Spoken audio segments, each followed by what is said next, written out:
Assalamualaikum warahmatullahi wabarakatuh. Bagaimana kabarnya hari ini? Baik. Hari ini materi kuliah kita adalah tentang perilaku hidup bersih dan sehat, PHBS. Sebelum kita bahas lebih lanjut, kita perlu tahu dulu apa itu PHBS. PHBS merupakan sekumpulan perilaku yang dipraktekkan atas dasar kesadaran sebagai hasil pembelajaran yang menjadikan seseorang atau keluarga dapat menolong diri sendiri di bidang kesehatan dan berperan aktif dalam mewujudkan kesehatan masyarakat. Di sini yang menjadi kata kunci bagi perilaku PHBS adalah perilaku, di mana perilaku ini harus didasarkan dari kesadaran. Di mana kesadaran ini diperoleh dari hasil pembelajaran. Sehingga kalau dari hasil pembelajaran, maka hasilnya akan lebih langgeng. Dari hasil pembelajaran, pencarian itu akan menjadikan seseorang atau keluarga akan mampu menolong diri sendiri. Jika dia sudah bisa menolong diri sendiri, maka diharapkan dia mampu berperan aktif dalam mewujudkan kesehatan yang ada di masyarakat sekitar. PHBS itu sendiri merupakan produk dari proses pemecahan masalah-masalah kesehatan, di mana merupakan suatu proses pembelajaran. Sebagai contoh, misalnya adalah tentang kasus TBC yang sedang merajalela. TBC ini merupakan suatu masalah kesehatan masyarakat, di mana untuk faktor penyebab itu bukan hanya saja penyebab dari medis atau teknis, tetapi juga merupakan perilaku hidup, di mana perilaku hidupnya itu tidak bersih dan tidak sehat. Dari kedua penyebab ini, maka proses pemecahan masalah itu juga harus dipandang dari dua sudut pandang, dari segi medis dan dari segi perilaku. Untuk TBC, perilaku yang bisa mendukung untuk pemutusan mata rantai penularan, contohnya yaitu menutup mulut jika batuk, karena TBC ini sifatnya adalah airborne, ya, menular lewat udara. Nah, sehingga jika perilaku untuk mencegah penularan TBC ini efektif, bagus, maka dia bisa menjadi sesuatu yang bisa membantu dalam bidang medis, ya, saat dia menjalani pengobatan, misalnya ya, menjalani pengobatan selama 6 bulan, maka bisa segera dilaksanakan dan pasiennya bisa sembuh. PHBS ini sendiri ini ada dari berbagai bidang, ya. Misalnya PHBS dalam bidang gizi dan farmasi, contohnya misalnya minum tablet FE selama kehamilan, memberi bayi ASI eksklusif, kemudian mengkonsumsi garam beriodium, makan dengan gizi seimbang.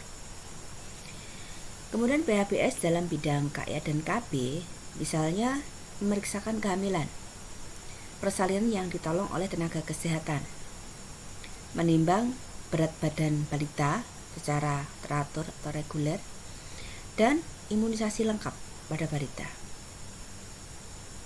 Sedangkan pada bidang penyakit dan keseling, contohnya bagaimana menghuni rumah sehat, bagaimana persediaan air bersihnya, kepemilikan dari pembuangan limbah maupun akses terhadap jamban. Sedangkan dalam bidang pemeliharaan kesehatan, contohnya punya BPJS, aktif mengurus KBM atau sebagai kader, dan memanfaatkan puskesmas atau sarana kesehatan yang lain. Kemudian manajemen peningkatan PHBS, ya, ini ditujukan pada tataran akhirnya adalah pada tataran masyarakat. Di sini pada tataran desa, peningkatan PHBS ini dalam wujud desa siaga, di mana tatanannya ini adalah dalam rumah tangga. Tujuan akhirnya adalah bahwa setiap rumah tangga, baik itu di seluruh desa, kelurahan, ya, kabupaten, provinsi, bahkan negara, maka rumah tangga itu bisa ber-PHBS. Kemudian peningkatan PHBS pada tatanan-tatanan lain, terutama di sini pendidikan. Selain pendidikan, ada juga pada tatanan di institusi kesehatan, ada juga pada tempat-tempat umum, ya. Nah, di mana di sini harapannya seluruh masyarakat itu bisa ber-PHBS. Pelaksanaan untuk PHBS ini sendiri, kegiatannya itu adalah berupa promosi kesehatan. Nah, sekarang kita bicarakan tentang peran ormas dalam PHBS. Tujuan akhirnya adalah masyarakat mampu hidup sehat. Nah, kalau kita perhatikan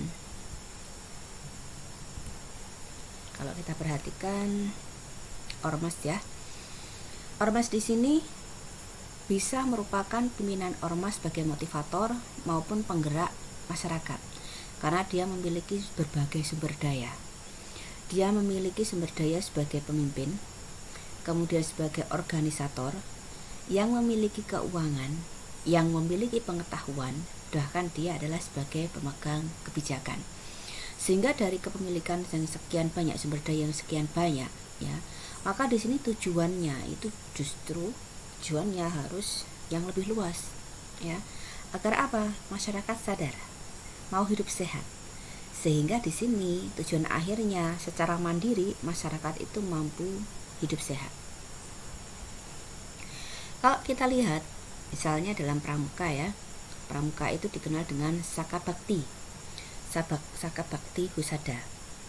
Nah, untuk Saka Bakti Husada ini, maka dia harus mempunyai syarat kecakapan khusus, SKK. Nah, apa SKK di sini yang dimaksud? Adalah krida.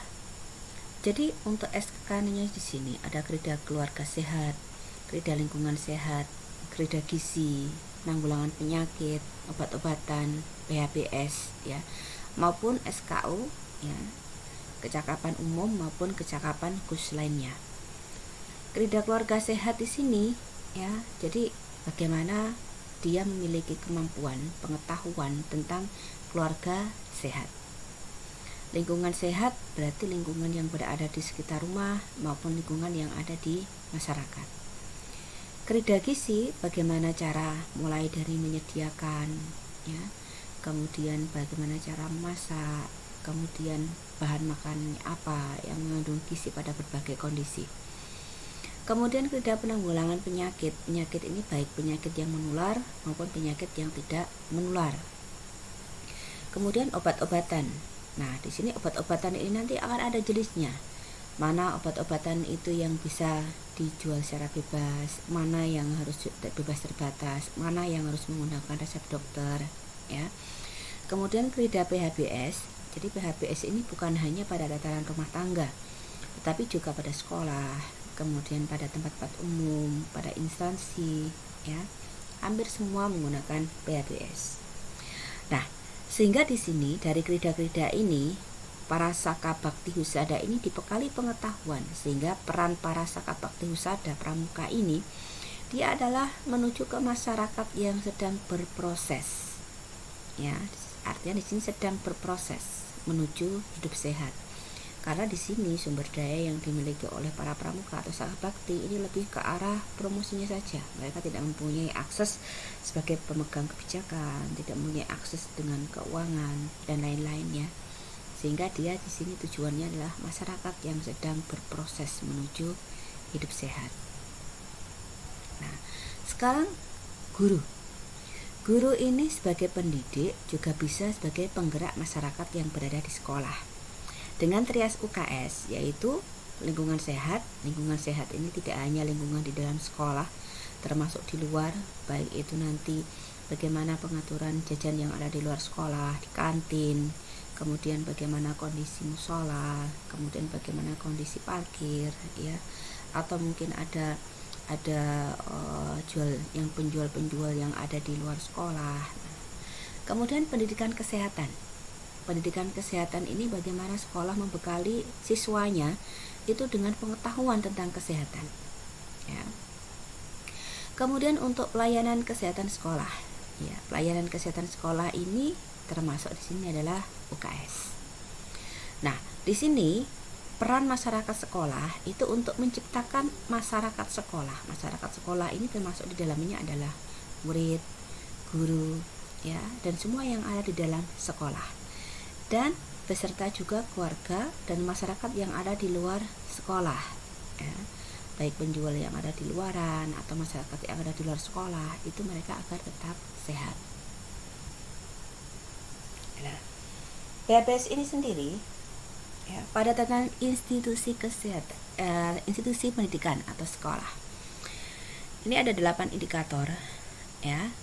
Jadi indikatornya adalah mencuci tangan dengan air bersih dan menggunakan sabun, jajanan sehat di kantin sekolah, menggunakan jamban, olahraga teratur, memberantas jentik, tidak merokok, menimbang berat badan dan mengukur tinggi badan tiap 6 bulan, membuang tempat sampah pada tempatnya. Ini sama dengan tatanan yang di tempat kerja. Tidak merokok, membeli konsumsi makan tempat kerja, olahraga, cuci tangan, memberantas jentik, jamban, membuang sampah, menggunakan APD. Yang membedakan di sini antara tempat kerja dengan pendidikan tadi, ya. Kalau di sini pada tempat kerja membeli mengkonsumsi makanan di tempat kerja dan menggunakan APD. Sedangkan yang ada di institusi pendidikan perbedaannya adalah bagaimana jajanan sehat itu di kantin sekolah dan bagaimana menimbang berat badan dan mengukur tinggi badan setiap 6 bulan. Sekarang tatanan yang ada di institusi kesehatan. Ada 6 indikator, yaitu air bersih, jamban, sampah pada tempatnya, tidak merokok, tidak meludah sembarangan, dan memberantas jentik nyamuk. Ini sama dengan tatanan yang ada pada tempat-tempat umum. Menggunakan air bersih, jamban, membuang sampah pada tempatnya, tidak merokok, tidak meludah sembarangan, dan memberantas jentik nyamuk. Nah, sekarang akan kita bahas, ya, yang lebih rinci. Kita akan bahas lebih spesial, ya, pada indikator PHBS pada rumah tangga. Kenapa ini PHBS pada rumah tangga ini menjadi hal yang lebih penting, ya? Karena masyarakat itu berasal dari keluarga. Jika dalam satu keluarga itu sehat, maka masyarakat itu otomatis akan sehat. Baik, apa saja indikator dari PHBS rumah tangga? Yang pertama adalah pertolongan persalinan oleh tenaga kesehatan. Yang kedua, ASI eksklusif. Yang ketiga, menimbang bayi dan balita. Keempat, ketersediaan air bersih. Yang kelima, cuci tangan pakai sabun. 6, penggunaan jamban sehat. 7, pemberantasan jentik. 8, makan buah dan sayur tiap hari. 9, aktivitas fisik setiap hari. 10, tidak merokok di dalam rumah. Nah, pendataan PHBS ini nanti, ya. Jadi untuk PHBS rumah tangga ini, pendataan pertama yang paling tataran terkecil itu adalah pada tiap rumah, tiap kakak. Kemudian tiap kakak nanti akan membentuk dalam satu kelompok dasawisma. Dasawisma ini artinya ada 10 kakak. Kemudian kumpulan dari dasawisma ini akan membentuk PHBS dalam lingkup rukun tetangga atau RT. Kemudian PHBS dalam keluarga, dalam satu RT, 2 RT, 3 RT, antar RT tadi akan membentuk data rekapan PHBS dalam lingkup dusun. Dalam lingkup dusun nanti akan tersusun rekap data PHBS dalam lingkup desa. Dari desa terakumulasi akan terkumpul rekap data PHBS dalam lingkup wilayah kerja puskesmas atau kecamatan. Dan rekap data dalam puskesmas atau kecamatan tadi pada akhirnya akan menjadi rekap data PHBS dalam lingkup kabupaten.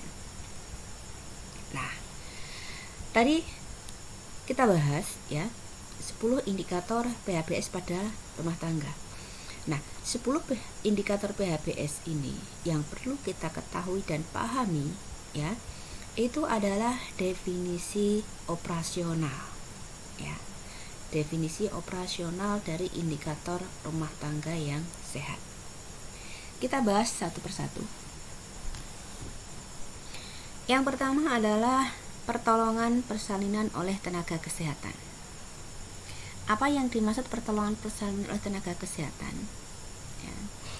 Jadi yang dimaksud di sini adalah pertolongan persalinan pertama pada balita termuda, ya, pada balita termuda yang dilakukan oleh tenaga kesehatan, baik dokter, bidan, para medis, ya, dimana ini merupakan suatu perilaku terkini.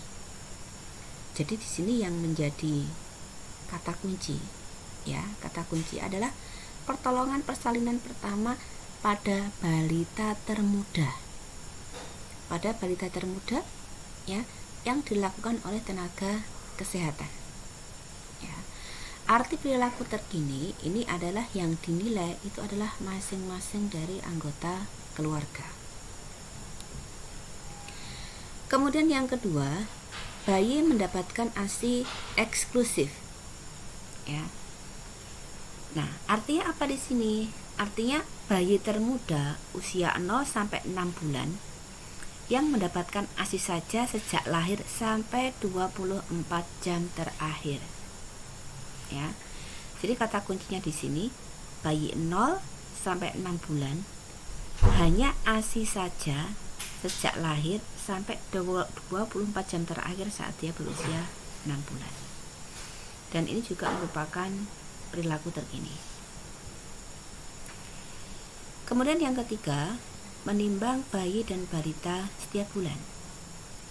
Artinya adalah menimbang bayi atau balita setiap bulan, mulai usia 1 bulan sampai 5 tahun di posyandu atau sarana kesehatan, yang dihitung adalah pada 3 bulan terakhir.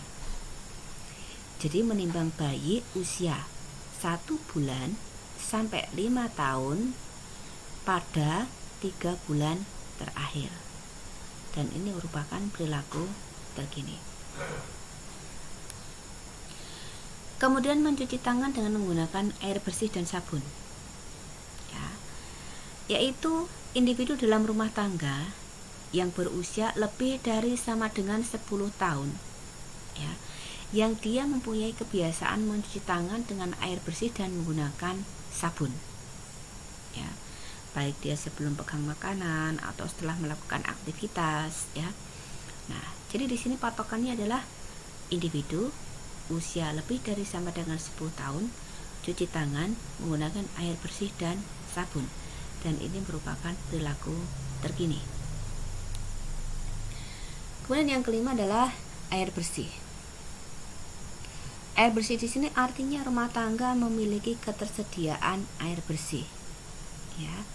Air bersih ini bisa saja air ledeng, pompa, sumur yang terlindung, mata air terlindung, maupun penampungan air hujan, ya.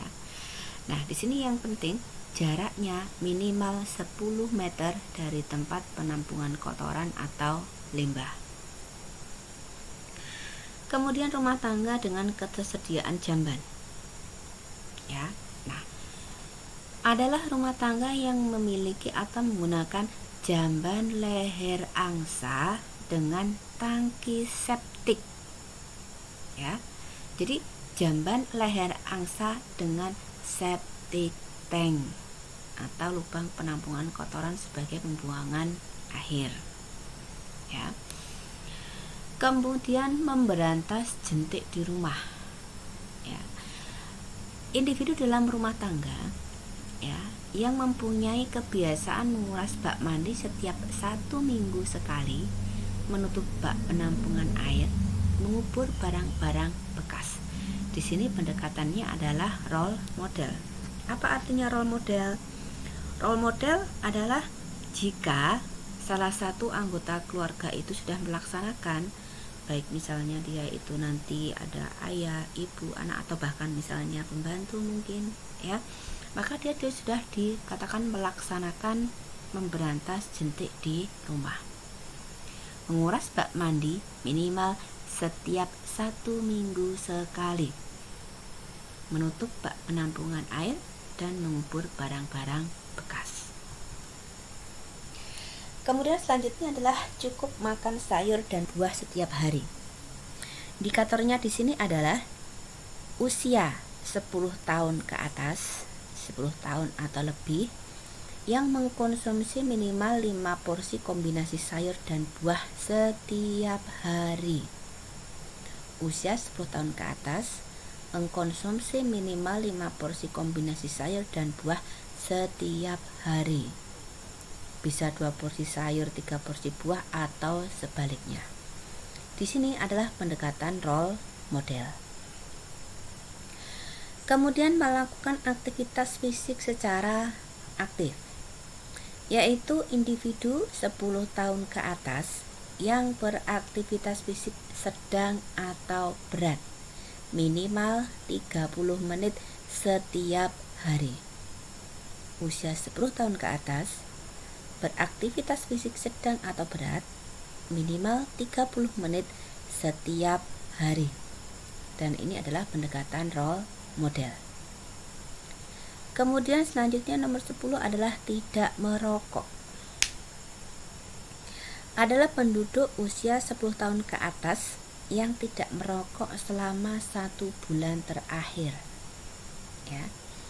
Nah, 10 tahun ke atas di sini termasuk tamu. Ya.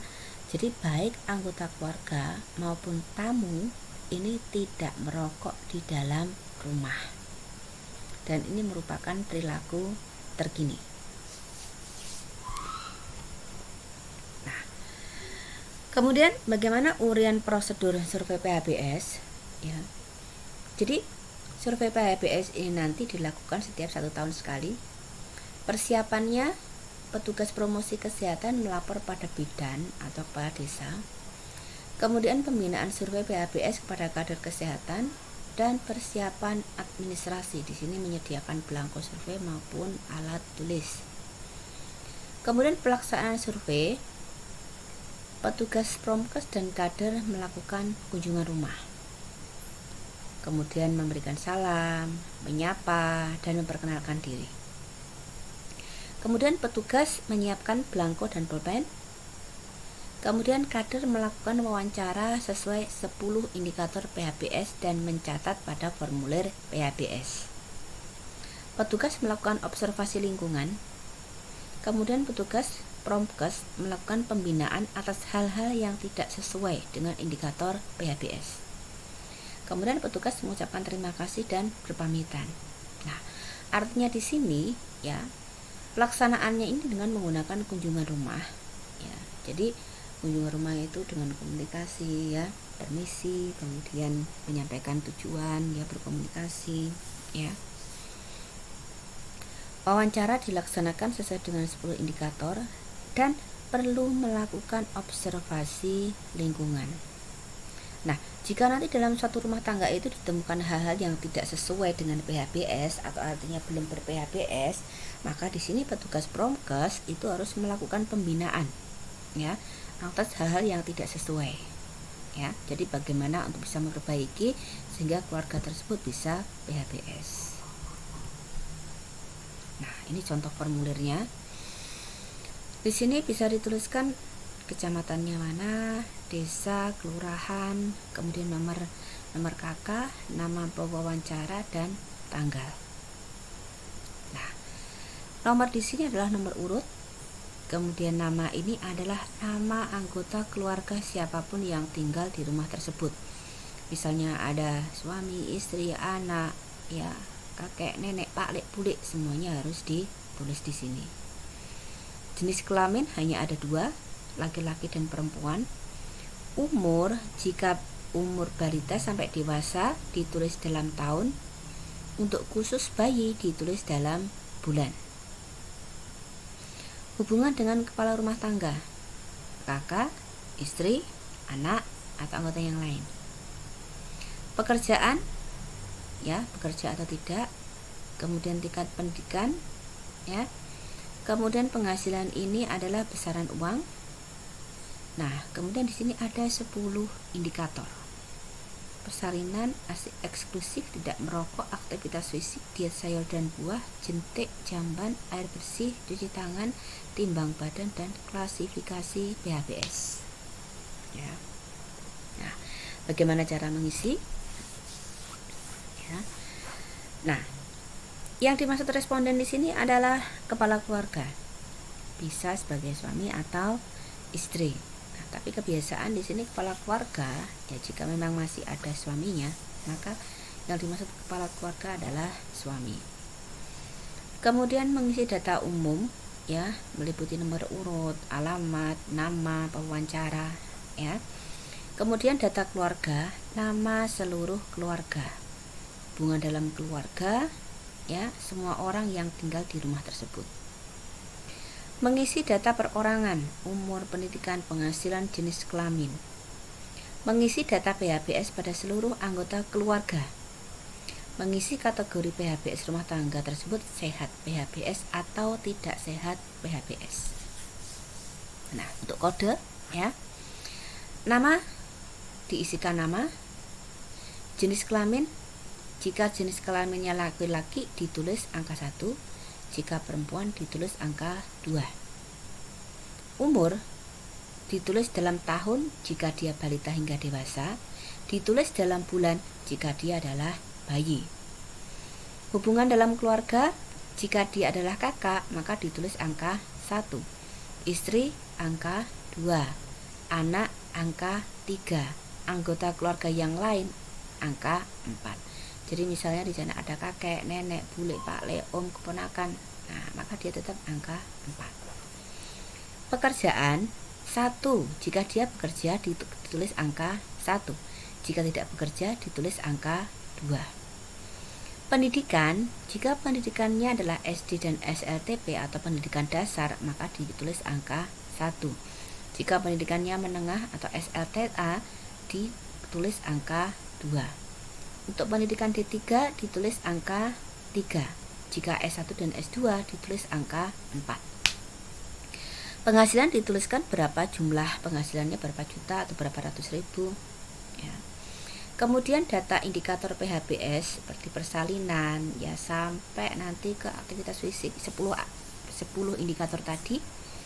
Bila dia tidak berperilaku ditulis 0, bila berperilaku dia ditulis 1.